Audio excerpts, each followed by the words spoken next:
Your 7 years as a teenager are supposed to be a time for transition. Transition from middle school to high school, and then high school to college. Transition from one friend group to another, and the most prominent, transition from childhood to adulthood. Growing up, you always want to be older than you are. When you're 5, you wish to be 6. When you're 15, you wish to be 16. Each new year comes with a set of new privileges, new boundaries, and soon you are, yet again, on a mission to make it to the next age. 7, 17, anything older than you are at that moment. I have always wished I could be older than I am, yet influences from my older sister, peers, and community have helped me to realize that maybe this shouldn't be my wish. I believe that the future is full of wonderful, yet difficult experiences that will challenge me emotionally and personally. Yet, so far in my young life, I have been extremely privileged to always be able to live happily. As I grow up and struggle with different experiences, I will always keep one belief in the front of my mind. I believe that the best way to put a smile on your face is by channeling your inner child. The summer before 8th grade, I stood on the rough concrete outside my dark oak cabin in Soda Springs. I bobbed on the balls of my feet, anxious but excited. I had stood on the same ground on July 30th for the past 12 years. Today was my 13th birthday. I had on my sister's dress and a smile that could outlast any bad news thrown my way. Ever since I could think, I'd been waiting for this moment. It was 6:30 in the evening, and for the past 7 hours and 3 minutes, I had officially been a teenager.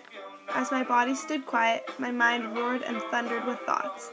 I imagined every moment I would now be able to have, being at the top of my middle school, preparing for the venture into high school. That's right, high school. I was now going to be considered a young adult, given privileges and rights that I had never had before. This is a stepping stone in everyone's life, a time for change and growth. It has always been thought of as a good thing, that with each year we mature and expand ourselves as people. And as I stood here, my mind drifted to what the future would hold.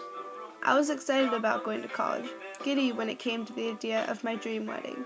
But truly I was ecstatic about the idea of being older, closer to all of the dreams I hoped to accomplish in my life.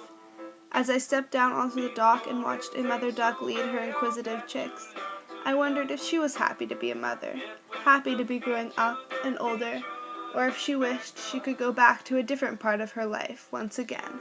That little duckling got me to thinking about whether or not I was ready to be an adult. I started to worry that I was now leaving childhood behind forever, but I knew this wasn't the case. My one rule of being a teenager is that the best way to put a smile on your face is by acting like a kid. We hear every day how important it is to get good grades, and it is, but the need to succeed shouldn't control you and turn your life into a never-ending list of to-dos. We are told to act like adults, but now and again, watching a Disney movie with your little brother is just the medicine you may seek. And whenever you hear that you need to grow up or act like an adult, you should remind yourself that you are only a teenager, and even when you're 60 years old, there is never a better way to remind yourself how to live than acting like a kid again.